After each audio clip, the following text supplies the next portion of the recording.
Hello friends, பூங்காற்று திரும்புமா என்ற எபிசோடில் என்ன நடக்கலாம் அப்படிங்கிறத பற்றி பார்க்கலாம். இன்றைக்கான எபிசோட் இன்ட்ரெஸ்டிங்கான எபிசோட் அப்படின்னு சொல்லலாம். குமரன்கிட்ட ஆனந்தி வீட்டில் இருக்கவங்கலாம் விருந்து சாப்பிட வர சொல்லி சொல்கிறாங்க. இப்போ குமரன் வந்து அதை அவங்க அப்பா அம்மா கிட்ட ரொம்ப சந்தோஷமாக சொல்கிறாரு. இப்போ வீட்டில் இருக்கவங்க எல்லாரும் ஆனந்தி வீட்டுக்கு விருந்து சாப்பிட போகலாம் அப்படின்னு முடிவு பண்ணிடுறாங்க.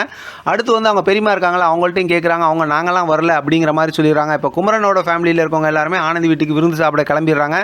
இப்போ ஆனந்த் வந்து அவங்க தங்கச்சிக்கிட்ட கேட்குறாங்க, எங்கே எல்லாம் கிளம்புறாங்க, என்ன விஷயம் பேசிக்கிட்டாங்க அப்படிங்கும்போது, குமரனோட ஃப்ரெண்டாக அவங்க வீட்டுக்கு விருந்து சாப்பிட போகிறாங்களாம் அப்படிங்கிற மாதிரி சொல்லும்போது, சரி நாங்களாம் வரலன்னு சொல்லிட்டோம் அப்படின்னு சொல்லிட்டு விட்டுறாங்க. இப்போ ஆனந்துக்கிட்ட வந்து ஆனந்தி வீட்டுக்கு தான் சாப்பிட போகிறோன்னு சொல்லியிருந்தா அவர் மொதல் ஆளாக கிளம்பியிருப்பார். அடுத்து குமரனோட வீட்டில் இருக்கவங்க எல்லாரும் ஆனந்தி வீட்டில் வாசலில் போய் எல்லாம் இறங்கி நிற்கிறாங்க. அவங்க வாங்கன்னு கூப்பிட்றாங்க. அக்கம் பக்கத்தில் இருப்பாங்களா அந்த 4 பேராக 4 விஷயம் பேசுகிறவங்க, அவங்களாம் பார்த்துட்டு என்ன எல்லாம் குடும்பமாக வந்திருக்காங்க, என்ன விஷயமா இருக்கும் அப்படின்னு அவங்களாம் பார்த்துட்டு இருக்காங்க. அவங்க பார்க்க போதே பார்த்தோம்னா குமரனோட ஃபேமிலி எல்லாம் இறங்கி இப்போ ஆனந்தியோட வீட்டுக்குள்ளார போகிறாங்க. அவங்க ரொம்ப சந்தோஷமாக வரவேற்கிறாங்க. இப்போ எடுத்து கொஞ்ச நேரம் பேசிக்கிட்டு இருந்ததுக்கப்புறம் சாப்பாடுலாம் வைக்கிறாங்க, சாப்பிட்றாங்க, ரொம்ப நல்லா இருக்குது அப்படிங்கிற மாதிரிலாம் பாராட்டுறாங்க. அடுத்து பார்த்தோன்னா கிச்சனில் வந்து ஆனந்தியோட அம்மா, அவங்க அண்ணி, அது குணவதி இவங்கலாம் இருக்காங்க. அந்த இடத்துக்கு பார்த்தா குமரனோட அம்மா போகிறாங்க. ஏன் இன்னும் ஆனந்திக்கு கல்யாணம் பண்ணாமல் இருக்கீங்க, சீக்கிரமாக கல்யாணம் பண்ணலாம்ல அப்படிங்கிற மாதிரி சொல்கிறாங்க. நீங்கள் உங்கள் வாயில் வந்து இந்த நல்ல வார்த்தையை ஆரம்பிச்சிட்டிங்கல்ல, சீக்கிரமாகவே இந்த விஷயத்தை நம்ம செஞ்சிடலாம் அப்படிங்கிற மாதிரி பேசுகிறாங்க. இவங்க பார்த்தோம் அப்படின்னா அடுத்து வந்து இப்போ குமரனோட அம்மாவும் அகிலாவுக்கும் சீக்கிரம் கல்யாணம் பண்ணணும் அப்படிங்கிற மாதிரி அந்த விஷயத்தை பேசுகிறாங்க. இப்போ குமரன் வந்ததுக்கப்புறம் எல்லாம் பேசி சொல்லிவிட்டு அங்கேருந்து அவங்க புடவெல்லாம் பரிசு கொடுக்குறாங்க. அதெல்லாம் வாங்கிட்டு அங்கேருந்து அப்படியே கிளம்புறாங்க. ரொம்ப சந்தோஷமாக அங்கேருந்து கிளம்புறாங்க சொல்லிவிட்டு. இப்போ இவங்க கிளம்பி இவங்க வெளியில் வராங்க. வெளியில் வரும்போதும் பார்த்தோம் எல்லாம் காரில் போகும்போது இவங்க அவங்களுக்கு பாய் சொல்கிறது, டாட்டா சொல்கிறது எல்லாம் சொல்லிட்டு வராங்களா.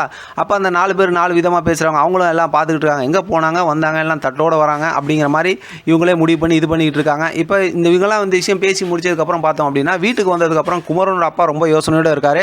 இப்போ அவங்க அம்மா வந்து குமரனோட அம்மா காமாச்சிருக்காங்களா, அவங்க வந்து பக்கத்தில் உட்காந்ததுக்கப்புறம் இப்போ குமரனோட அப்பா வந்து டகால்னு நேரடியாகவே சொல்லிடுறாரு. இப்போ பார்த்தோம் அப்படின்னா கொஞ்சம் நேரம் யோசிச்சுட்டு, ஆனந்தியே நம்ம குமரனுக்கு கல்யாணம் பண்ணி வைக்கக்கூடாது அப்படிங்கும்போது நானும் அதே தாங்க நினச்சிக்கிட்டு இருந்தேன். சரி நம்ம இந்த விஷயமா பேசலாம் அப்படிங்கும்போது, நீ முதல்ல குமரன்ட்ட பேசு அப்படிங்கிற மாதிரி சொல்கிறாங்க. இப்போ குமரனோட அம்மா அங்கேருந்து எந்திரிச்சு போனதுக்கப்புறம் குமரனோட அப்பா வந்து யோசிச்சுட்டு இருக்காரு. அதோட இன்றைக்கான எபிசோட் முடிச்சிருக்காங்க. ஆக மொத்தத்தில் பார்த்தோம் அப்படின்னா இப்போ அதாவது ஆனந்தியோட வீட்டுக்கு முன்னாடி இருந்து பார்த்தாங்கல்ல, இப்போ அவங்களே வந்து இந்த விஷயத்தை பேச ஆரம்பிக்க போகிறாங்க.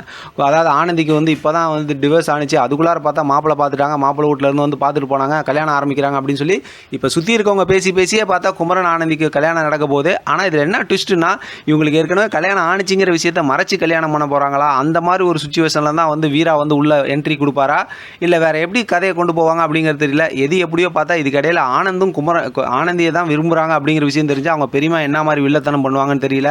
அதனால் பார்க்கலாம் அடுத்தடுத்து என்ன நடக்குதுன்னு. இதை பற்றி உங்களோட கருத்து கமெண்ட் பாக்ஸ் தெரியப்படுத்துங்க. தொடர்ந்து ஆதரவு கொடுங்க. தேங்க்யூ ஃப்ரெண்ட், தேங்க்ஸ் ஃபார் வாட்சிங்.